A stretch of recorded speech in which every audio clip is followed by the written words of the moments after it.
আজকে মহতী অকর্ম দেশনা অনুষ্ঠান ও মঙ্গলসূত্র পাঠ অনুষ্ঠিত হতে যাচ্ছে। এই মহতী পুণ্যানুষ্ঠানে উপস্থিত সমাধি প্রজ্ঞা অনুশীলনের অনুত্তর পুণ্যক্ষেত্র ভিক্ষু সংঘ তথা অত্র উল্টাপাড়া অজরমর বনবিহারের অধ্যক্ষ স্নেহভাজন জগন্নাথ ভিক্ষু ও এখানে স্থানীয় অনুত্তর পুণ্যক্ষেত্র ভিক্ষু সংঘ তথা অত্র সাঁওতালি এলাকার শুকনাছড়া দেওয়াপাড়া দেবাচুরি পাঞ্চরি রাঙ্গিপাড়া তালুকদারপাড়া উল্টাপাড়া জিলাচুরি হারাঙ্গি লেপাপাড়া বাদলচুরি নোয়াপাড়া চেলাচড়া হাজাচুরি উগলচুরি বড়পাড়া নোভাচুরি কচুকালি শামুকচুরি রামলিপাড়া নিচেপাড়া সহ অত্র সাঁওতালি এলাকার সচেতনপ্রাণ গায়ক গায়িকা তথা রাঙ্গুনিয়া রাউজান চট্টগ্রাম ও বিভিন্ন আগত চট্টগ্রাম হতে আগত সধর্মের পূজারী উপাসক উপাসিকাবৃন্দা, আপনাদের উদ্দেশ্যে কিছু ধর্মোপদেশ প্রদান করার কারণে প্রত্যেকের প্রতি মৈত্রীপূর্ণ আশীর্বাদ জানাচ্ছি।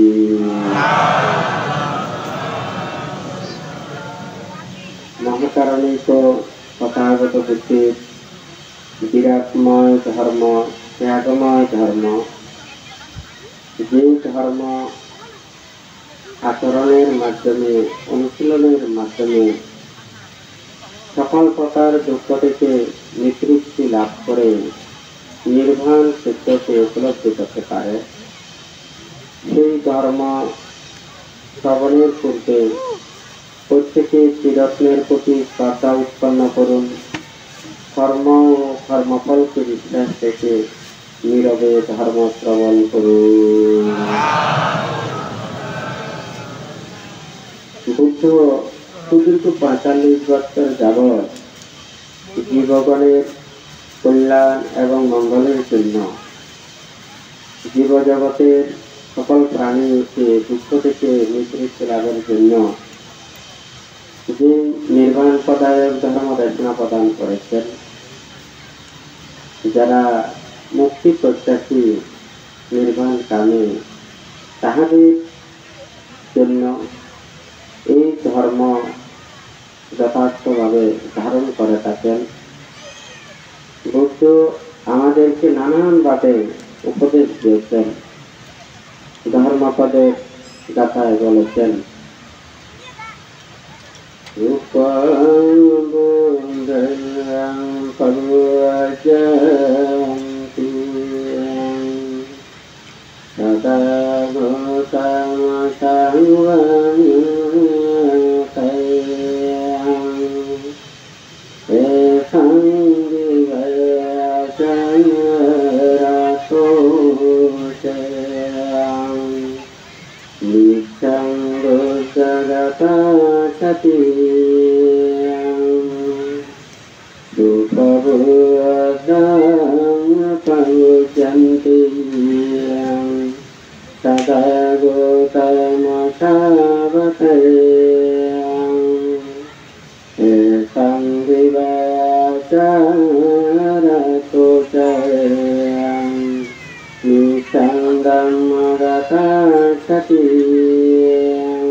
भूतं प्रयुज्यन्ते सदा गतमसावतये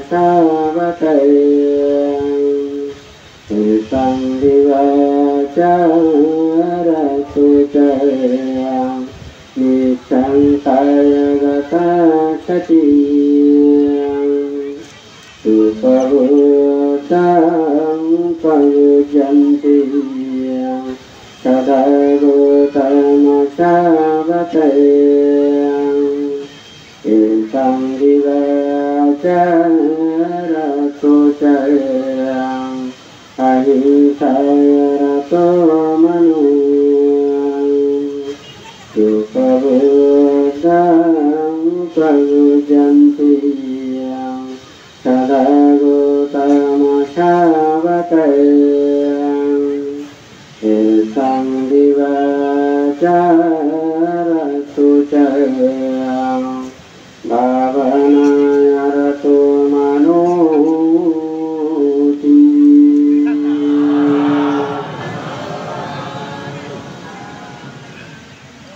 বুদ্ধ এখানে যে উপদেশ দিয়েছেন আমাদের সর্বদুঃখ থেকে নিবৃত্তি লাভের জন্য যারা সংসার পরিত্যাগ করে ব্রহ্মচর্য জীবনে ধারণ করেছেন ওনারা দিন এবং রাত্রি কিভাবে প্রতিনিয়ত ভাবনা করবেন, কিভাবে থাকবেন, সেই কথাটাই বুদ্ধ এখানে বলেছেন। যাহাদের স্মৃতি দিবারাত্রি নিত্য বুদ্ধগত,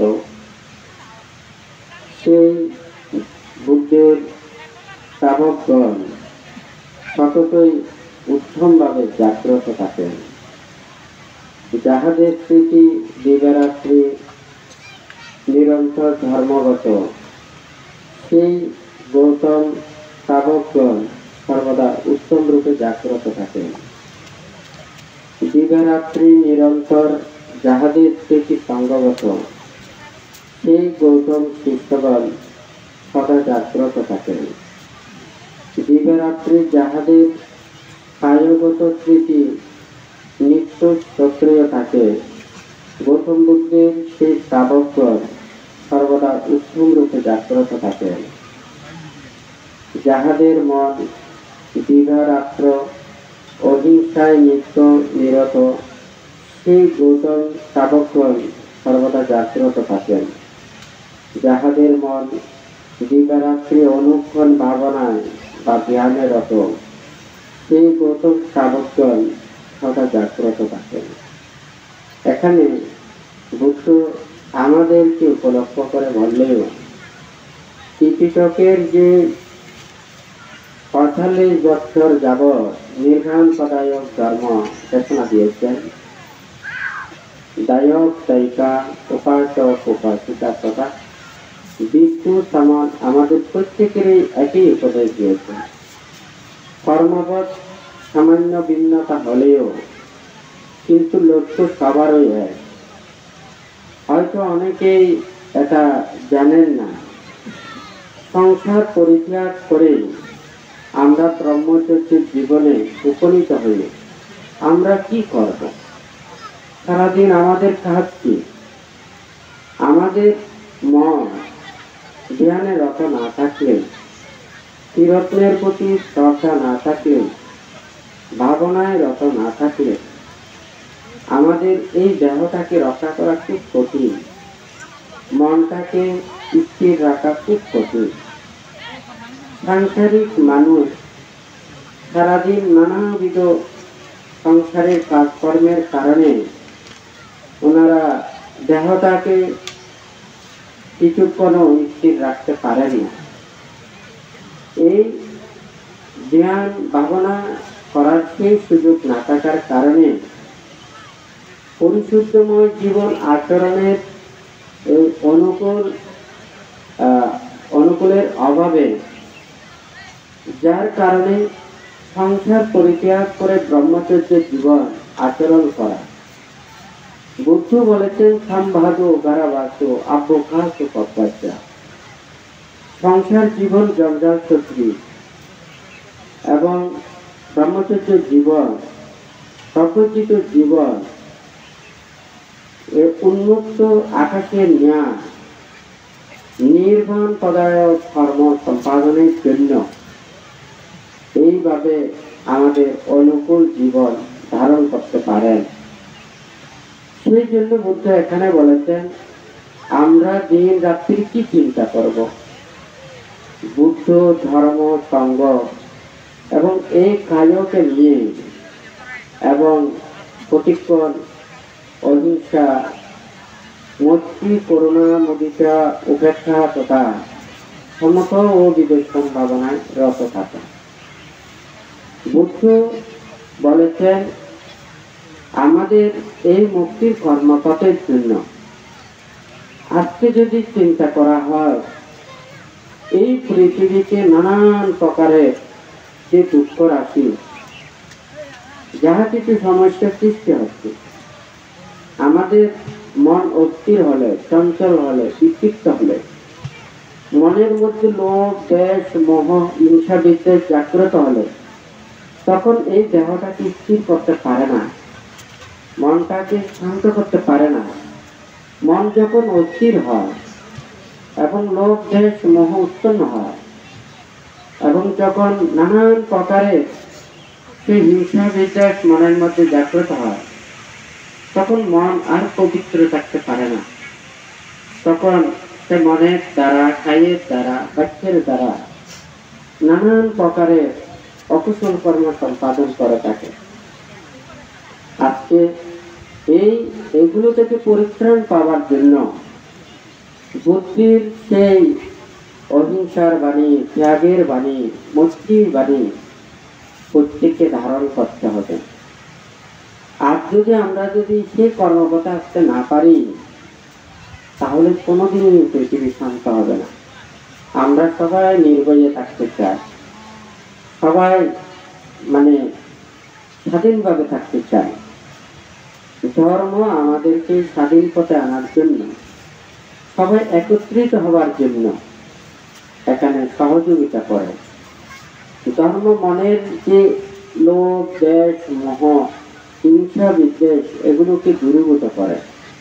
মনের পবিত্রতা সাধনের জন্য, বিশুদ্ধতা আনয়নের জন্য, মুক্ত হওয়ার জন্য, নির্বাণ ক্ষেত্রকে উপলব্ধি করার জন্য প্রতিক্ষণে এই ধর্ম উপদেশ দিয়ে থাকে। আজকে এখানে যদি বলা হয়, বাংলাদেশে দীর্ঘদিন যাবৎ প্রায় 12টি বছর বাংলাদেশে হিল টেক্সে জ্ঞান সমাধিতে রত হয়েছেন। এখানে আজকে বাংলাদেশের জন্মস্থানও কিন্তু রাঙ্গুনিয়া। আসলে রাঙ্গুনিয়ার পার্শ্ববর্তী কাউখালী উপজেলা, কিন্তু কাউখালী উপজেলার রাস্তা দিয়ে গেলেও এখানে কিন্তু আসলে এই পার্বত্য এলাকার ভিতরে যে গ্রাম অঞ্চলে সেগুলো বলতে এখানে আসলে আসে না। তো মূলত বাংলাদেশ দীর্ঘদিন হিল ট্যাক্সে বাংলাদেশ যে ছিল, পার্বত্য এলাকাবাসীর মনের খবর সব কিছু বাংলাদেশ জানেন।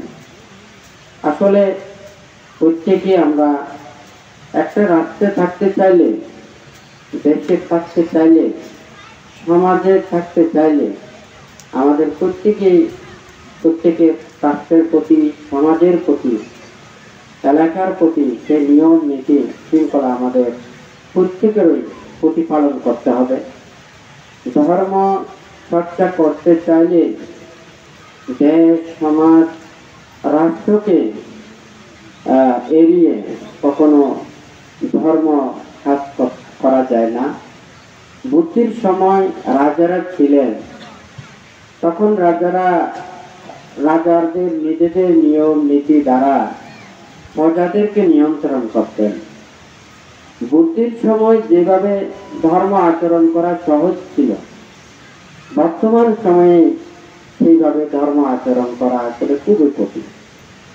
কারণ বুদ্ধির সময় বুদ্ধির প্রতি একটা বিশ্বাস ছিল, শ্রদ্ধা ছিল।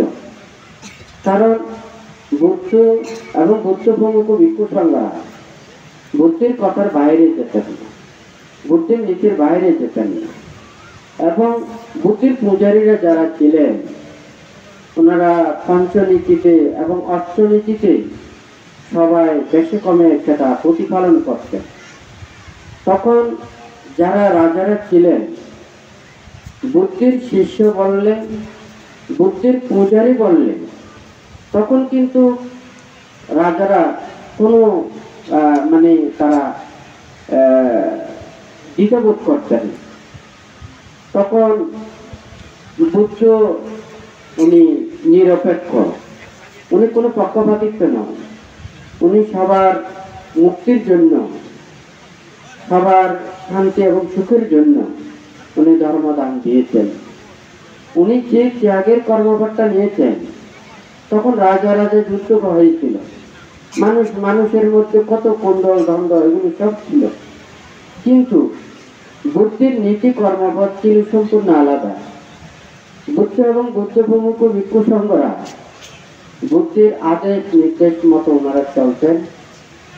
এবং যারা বুদ্ধের পূজারীরা ওনারাও পঞ্চনীতি অর্থনীতি প্রতিপালন করছেন। রাজারা তখন দেখছেন যে বুদ্ধের যারা অনুসারী ওনারা আমার রাজ্যের মধ্যে কোনো ধরনের ওখানে বিপদ করেন না, জঞ্জাল করেন না, কোনো বিদ্রোহ করেন না, নানান কিছু এগুলো সৃষ্টি করেন না।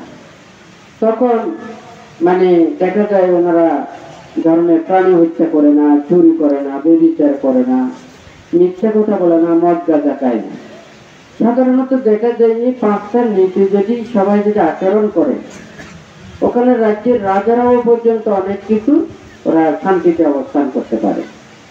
তখন কেউ যদি কোনো ভিক্ষু কিংবা বুদ্ধের পূজারীরা কোনো ধরনের অন্যায় কিংবা অপরাধ করলেন, তখন সরাসরি বুদ্ধের কাছে বলতেন, বুদ্ধ আপনি যে আদেশটা দিয়েছেন এটা আমার রাজ্য পরিচালনা করতে আমার অসুবিধা হচ্ছে, আপনি এইভাবে আপনি অন্য আর একটা নিয়ম দেন। তখন বুদ্ধ এটা বিবেচনা করে তখন একটা শিল বিনয় প্রাপ্ত করতেন। তো যাই হোক, এটা বলার অর্থটা হচ্ছে ধর্ম সার্বজনীন, মানুষের কল্যাণের জন্য, ভালোর জন্য ধর্ম পৃথিবীতে সৃষ্টি হয়েছে। কোন ধর্ম মানুষের অকল্যাণের জন্য না। বুদ্ধির ধর্ম নির্বাণ পদায়ক ধর্ম, এটা মুক্তির ধর্ম, ত্যাগের ধর্ম। যে ত্যাগ হয়তো সকল ধর্মে এভাবে একই রূপে বলতে পারেন না। অন্যান্য ধর্ম অবলম্বীরা হয়তো দেখা যায় ওনারা প্রায় সংসারের মধ্যে, কিন্তু বৌদ্ধ ধর্মে সংসারী এবং সংসার ত্যাগী। বৌদ্ধ ধর্মে এই সংসার ত্যাগের কথাটা বলেছেন একমাত্র নির্বাণ এবং মুক্তির উপদেষ্টা দিতে গিয়েই এই সংসার ত্যাগের এটা। যেমন দিনে রাত্রে যদি ধ্যান করতে চায়, নিজের মনটাকে দেহটাকে কলুষ মুক্ত করতে চায়, তাহলে আমাদের আশা আকাঙ্ক্ষা প্রত্যাশা এগুলো আমাদের কমাতে হবে। তাহলে আমি যত বেশি পরিশুদ্ধময় জীবন আচরণ করতে চাই, তত বেশি আমাকে কি করতে হবে, আমার আশা আকাঙ্ক্ষাটা কমাতে হবে। আমার যদি কোনো কিছু প্রত্যাশা না থাকে, তাহলে আমি পাপ কেন করতে যাব, আমি কেন অন্যায় করতে যাব, আরেকজনকে কেন দুঃখ দিতে যাব। আমার মনের মধ্যে যদি সেটা যদি লোভ পরিহার হয়, দ্বেষ পরিহার হয়, মোহ পরিহার হয়, কারো প্রতি যাতে যদি আমার কোনো হিংসা না থাকে, আমার যদি উচ্চ কোনো বিলাসী যদি না হয়, তাহলে আমি পাপ করতে যাব না। তাহলে বুদ্ধির এই ব্রহ্মচর্য জীবন, মুক্তির কর্মপথের জীবন, এটা আমাদেরকে সুপরিশুদ্ধ রাখার জন্য এবং দিবারাত্রি সমস্ত কলুষ থেকে, নিবৃত্তি থেকে সবসময় অনাসক্তময় জীবন যাপনের জন্য এই কর্মকর্তা দিয়েছে। তাহলে শুধু আমাদের নিজের পরিশুদ্ধময় জীবনের কর্ম নয়, যারা বুদ্ধের পূজারী নির্বাণ লাভের জন্য চিন্তা করে, মুক্তি পাওয়ার জন্য চিন্তা করে, যারা মানে সধর্মপ্রাণ দায়ক দায়িত্ব উপাসক উপাসিকা, তাহাদেরকেও যথাযথভাবে বুদ্ধির ধর্মদান করতে হবে, সেই কর্মপথে আনতে হবে, তাহাদেরকে বুঝাতে হবে। কারণ এই সংসার অনাদি এবং অনন্ত। পুনঃ পুনঃ জন্ম ধারণ করতে হচ্ছে। কত প্রাণীকুলে জন্ম নিতে হবে, এখন মানব কুলে জন্ম নিয়েছেন, এরপরে কত পশু পাখি কুলে জন্ম নিতে হবে, কোনো কিছু ঠিক নেই। যতক্ষণ না পর্যন্ত নির্বাণ উপলব্ধি করতে না পারে ততক্ষণ পর্যন্ত এই পুনঃ পুনঃ জন্ম ধারণ করতে হবে। তাহলে একজন সে যদি রাজাও হয়, রাজা হয়ে সবাইকে ধন দিল, টাকা পয়সা দিল, আপনারা সুন্দরভাবে সংসার অতিবাহিত করেছেন, হ্যাঁ, কিন্তু এটা তো মুক্ত নয়, শুধুমাত্র এই জীবনটা সুখে শান্তিতে থাকবেন। তাহলে এখানে বুদ্ধ যে উপদেশটা দিয়েছেন, আদিতে কল্যাণ, বৈদ্য কল্যাণ এবং পর্যবসানে কল্যাণ, যারা সংসারের মধ্যে থাকে ওনারা যাতে পঞ্চশীল অর্থশীল প্রতিপালন করে, বুদ্ধির কথাটা ভাবতে হবে। এটা আমাদের ভাবাটা কি, এটা না ভাবলে ভাবনা হবে না। সবাই বলেন ভাবনা, আমাদের বুদ্ধানুসৃতি ভাবনা, ধর্মানুসৃতি ভাবনা, সংজ্ঞানুসৃতি ভাবনা, কায়ে গতানুসৃতি ভাবনা, হ্যাঁ। তাহলে এটা কিন্তু আমাদের শুধু অনেকে বলে থাকে শুধু বিদর্শন ভাবনা। সমতা ছাড়া বিদর্শন হয় না, সমতা এবং বিদর্শন উভয়ই ওখানে লাগবে। কারণ মন চিত্ত সমাহিত করার জন্য বুদ্ধ ওখানে 40 প্রকার সমতা ভাবনা দিয়েছে। কিন্তু দেখা যায় এই 40 প্রকার সমতা ভাবনার মধ্যে যারা ভিক্ষুসমান হয়ে থাকে, ওনারা নির্জন অরণ্যে গিয়ে, যেখানে নীরব নিস্তব্ধ স্থান, ওখানে ওনারা যে ভাবনা দ্বারা নিজের মন চিত্তকে সমাধিস্থ করা যায়, যেটা যার দ্বারা খুব সহজে সমাধি লাভ হয়, ধ্যান লাভ হয়, বুদ্ধ সেই ধ্যান করতে বলেছে। এছাড়াও নানান প্রকারের এখানে ত্যাগময় কর্ম রয়েছে, যথাঙ্গ আদি প্রতিপালন সহ এখানে নানান প্রকারের বুদ্ধ উপদেশ দিয়েছে। এই কথাগুলো ভাবতে হবে। আমরা মনের মধ্যে এগুলো না ভাবলে তখন মন ওখানে লোভ দেশ মোহ জাগ্রত হয়। একটা গাছে ওখানে নিচে যদি পানি না পায়, যতই বড় গাছ হোক না কেন, সেই গাছে যদি নিচে পানি না পড়ে তাহলে সেই গাছ আস্তে আস্তে এটা মানে মরে যাওয়ার উপক্রম হবে। ঠিক তদ্রুপ মনটাকে স্থির করে রাখার জন্য, শান্ত করে রাখার জন্য একটা ভাবনা প্রয়োজন। এখন আমি ভাবনা করব, এখন আমাকে কোন ভাবনা করতে হবে? আমি বুদ্ধকে বিশ্বাস করি না, ধর্মকে বিশ্বাস করি না, সঙ্গকে বিশ্বাস করি না, হ্যাঁ। তাহলে আমাকে যদি বুদ্ধের প্রতি শ্রদ্ধা না লাগে, হ্যাঁ, তাহলে আমাকে বুদ্ধানুসৃত ভাবনা করতে হবে। সাধারণত দেখা যায় ডাক্তাররা ওষুধ দিয়ে থাকে, হ্যাঁ, যার যে ভিটামিনের অভাব হয়, অভাবের কারণে যে রোগটা সৃষ্টি হয়, তখন সেই ভিটামিন খেতে হয় নাকি না? ঠিক তদ্রূপে ওখানে আমাদেরও মনের মধ্যে নানান কিছু উৎপন্ন হয়। বুদ্ধ এই কথাগুলো বলেছেন, বুদ্ধ আসলে কি ঠিক বলেছেন, হ্যাঁ। বুদ্ধ কি ছিল? অনেকেই যারা মিথ্যে দৃষ্টি প্রতিপন্ন, ওনারা বুদ্ধকে বিশ্বাস করেন না, হ্যাঁ। বুদ্ধেরও দুইটা চোখ আছে, আমারও তো দুইটা চোখ আছে। বুদ্ধেরও দুইটা হাত, আমারও তো দুইটা হাত। বুদ্ধেরও দুইটা পা, আমারও তো দুইটা পা, হ্যাঁ। তাহলে এখানে বুদ্ধ আর আমার এখানে পার্থক্য কোথায়? কিন্তু এখানে দেখতে কিন্তু বুদ্ধ আমাদের মতো, কিন্তু বুদ্ধির জ্ঞান, চিন্তা শক্তি, মেধা শক্তি, হ্যাঁ, যেও মানে রাখাল বালক, তারও হাত পা ট্যাং সবগুলো আছে, হাত পা আছে, হয় নাকি না? যে ডক্টরেট পাস করেছে তারও কিন্তু হাত পা আছে, কিন্তু মেধা, চিন্তা শক্তি, জ্ঞান শক্তি সবার এক নয়। আর বুদ্ধ উনি বুদ্ধি জ্ঞান লাভ করেছেন, এই নির্বাণ সত্যকে উপলব্ধি করেছেন। উনি শুধু সেই জন্মের প্রতিষ্ঠার বলে না, ওনার 30 পারমে পূর্ণ করেছেন। এই 30 পারমে পূর্ণ করতে গিয়ে সারি অসংখ্য কল্পকাল ধরে উনি অনেক ত্যাগ স্বীকার করেছেন। সেই ত্যাগের ফসল শেষ জন্মেও 6 বছর কঠোর ধ্যান করেছেন, হ্যাঁ। তারপরে উনি এই বুদ্ধি জ্ঞান লাভ করেছেন, বুদ্ধত্ব লাভ করেছেন। তাহলে তাহার যে জ্ঞান, তাহার যে প্রজ্ঞা, এমনি সাধারণ মানুষের শুধুমাত্র চর্মচক্ষু থাকে, বুদ্ধের প্রজ্ঞাচক্ষু, জ্ঞানচক্ষু, দিব্যচক্ষু, এগুলো সব বুদ্ধের বিদ্যমান। তাহলে ওই যে বানতে বললো একজন রাখাল ভালো, 8জন ডক্টরেট পাস, তাহলে ওই উচ্চশিক্ষিত জ্ঞান চিন্তা শক্তি অনেক তফাৎ। ঠিক তদ্রুপ বুদ্ধ এখানে সেই চিত্তকে গবেষণা করে, মনটাকে গবেষণা করে, এই দেহকে গবেষণা করে, পুনঃ জন্মের তত্ত্বকে গবেষণা করে, কেন পৃথিবীর এই প্রাণীগণ পুনঃ জন্ম ধারণ করছে। এই দেহকে যতদিন পর্যন্ত জয় করতে পারবে না, এই চিত্তকে মনকে জয় করতে পারবে না, ততদিন পর্যন্ত এই পুনঃ ধারণ করতে হবে এই দেহটাকে। তাহলে এই দেহটাকে কিভাবে এটা নিরোধ করা যায়, কিভাবে ধ্বংস করা যায়, এই দেহ এবং মনকে কিভাবে ওখানে বিচ্ছেদ করা যায়, চিরতরে ধ্বংস করা যায়, নামরূপকে ধ্বংস করা যায়। তখন বুদ্ধ দেখেছে যে একমাত্র এই ইন্দ্রিয় কর্ম দ্বারা চিত্ত চঞ্চল হয়, লোভ দেশ মোহ সৃষ্টি হয়, সংযোজন দ্বারা সৃষ্টি হয়ে পুনঃ জন্ম ধারণ করে। তাহলে এই ইন্দ্রিয়গুলোকে সংযমিত করে লোভ দেশ মোহকে ধ্বংস করতে পারলে, অনাসক্ত চেতনা জাগ্রত করতে পারলে ওনারা মুক্তি লাভ করতে পারেন।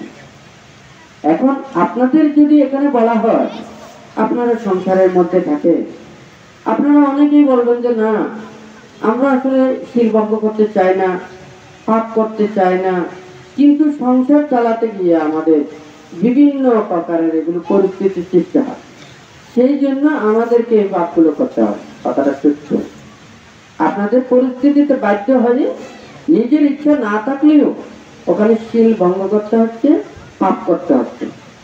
যখন সংসার পরিত্যাগ করে ব্রহ্মচর্য জীবনে উপনীত হয়, তখন ওনাদের কোনো কিছু আশা আকাঙ্ক্ষা প্রত্যাশা থাকে নেই, ওনাদের শুধু থাকে নির্বাণ। আমাদের শুধু থাকে বুদ্ধ। বুদ্ধ আমাদের প্রত্যেকেরই এখানে মানে পিতা শক্তি, হ্যাঁ, যে আমাদেরকে নির্বাণের দিকে, নির্বাণের পথ দেখাবে, উনি হচ্ছেন বুদ্ধ। এখন উনি যেই ধর্মগুলোকে দিয়েছেন, যেই ধর্ম উপদেশ দিয়েছেন, সেগুলোকে আমাদের প্রতিক্ষণ ভাবতে হবে, সেই কর্মপথে চলতে হবে। তাহলে সেই কর্মপথে চলে আমরা যতটুকু ত্যাগ করতে পারবো, তত বেশি আমরা বুদ্ধের জ্ঞানকে জানতে পারবো, উপলব্ধি করতে পারবো। বুদ্ধ ত্যাগী, বুদ্ধ বিমুক্ত। হ্যাঁ, তাহলে বুদ্ধকে চিনতে হলে, জানতে হলে আমাদের ত্যাগের মাধ্যমে জানতে হবে, চিনতে হবে। তাহলে আপনারা নিজেরাই চিন্তা করে দেখুন, আমরা যত বেশি ত্যাগ করতে পারবো, সংযমতা জীবন আচরণ করতে পারবো, শীল বিনয় রক্ষা করতে পারবো, নীতির পথে চলতে পারবো, তত বেশি আমরা বুদ্ধের কাছে আসতে পারবো। হ্যাঁ, এই কথাটা মনের মধ্যে থাকতে হবে।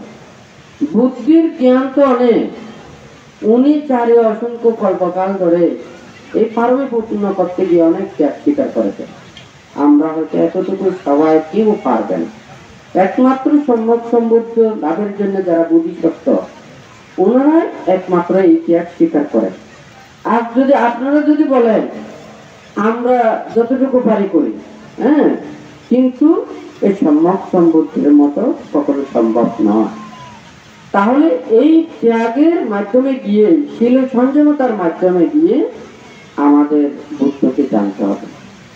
বুদ্ধ পরিনির্বাপিত হওয়ার আগে উনি অনেক কিছু বলে দিয়েছেন, যেটা মহাপরিনির্বাণ সূত্রের মধ্যে আছে। হ্যাঁ, আমি যখন পরিনির্বাপিত হয়ে যাব, তখন আমার কথা বলে ওখানে অনেকজন অনেক কিছু বলবেন।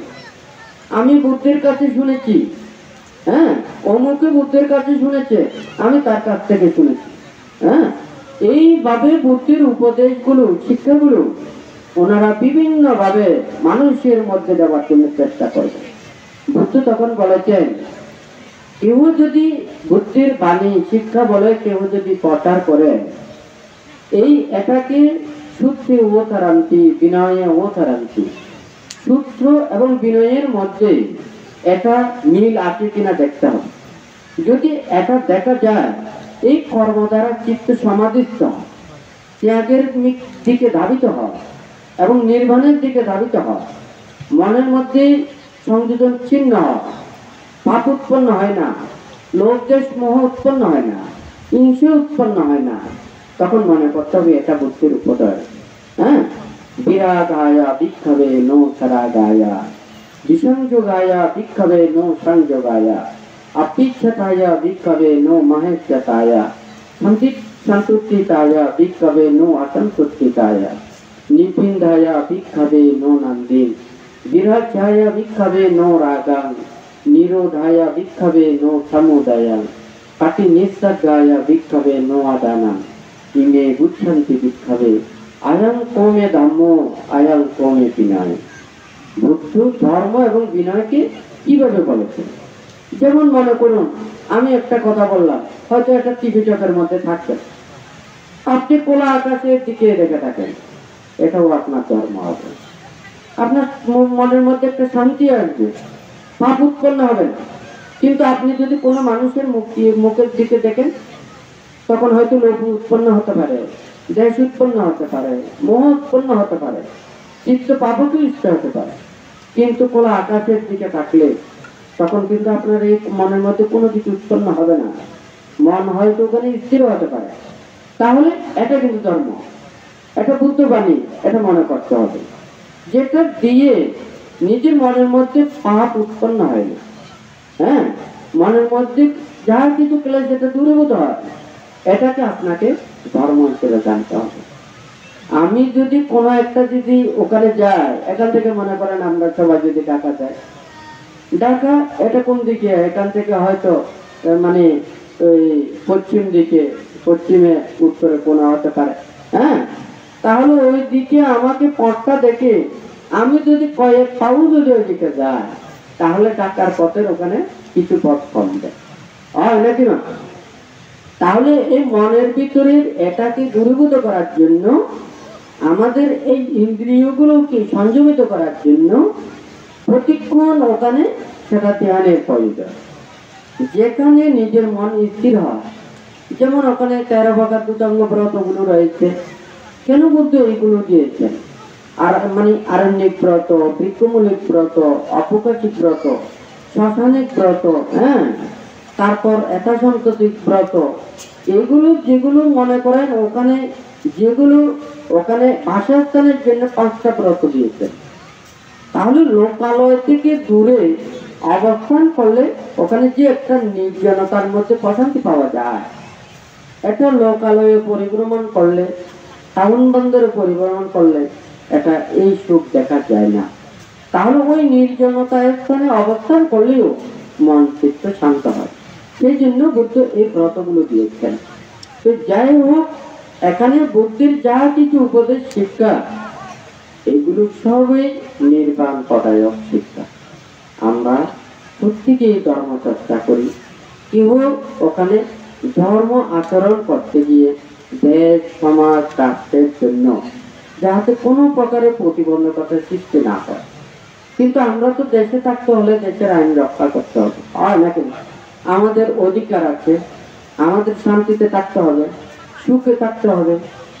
আমাদের অনেক কিছু চাওয়া পাওয়া থাকতে পারে, হয় নাকি?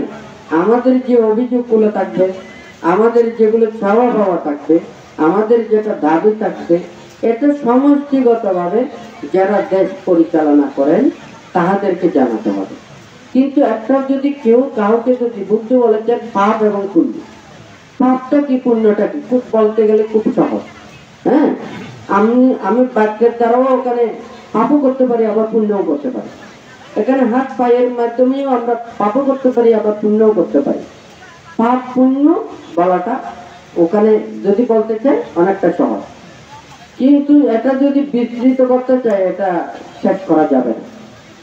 আমরা যা কিছু কাজ করি, যা বাক্যের দ্বারা ভাষণ করি, এই বাক্য দ্বারা যদি কারো যদি ক্ষতি হয়, কারো যদি দুঃখের কারণ হয়, কারো যদি মনস্তাপ সৃষ্টি হয়, মনের মধ্যে সন্দেহ জাগ্রত হয়, মনটা প্রফুল্লতা জাগ্রত হয় না, মনের মধ্যে ওটা অস্থির হয়, তাহলে এটা মনে করতে হবে পাপ।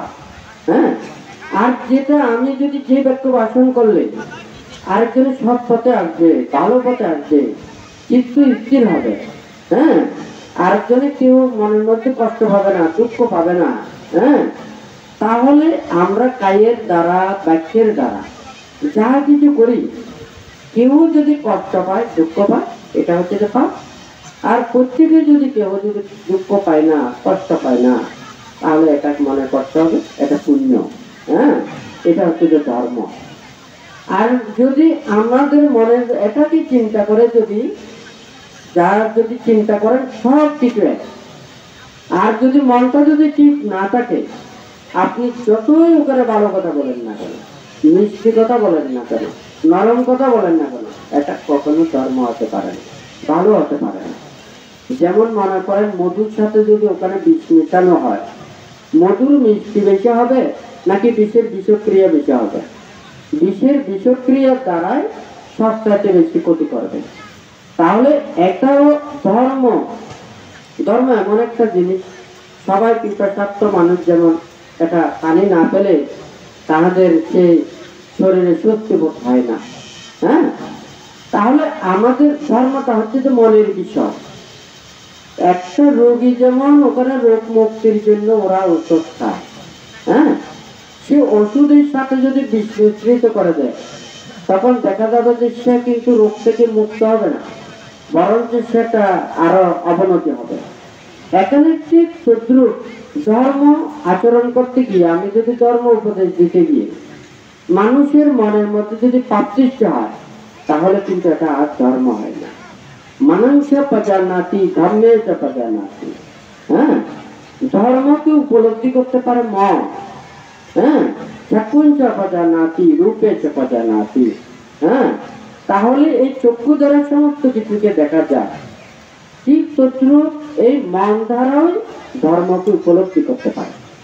তাহলে আমার যদি মন যত পবিত্র হবে, যত শান্ত হবে, যত বিশুদ্ধ হবে, তত বেশি আমরা ধর্মকে উপলব্ধি করতে পারবো।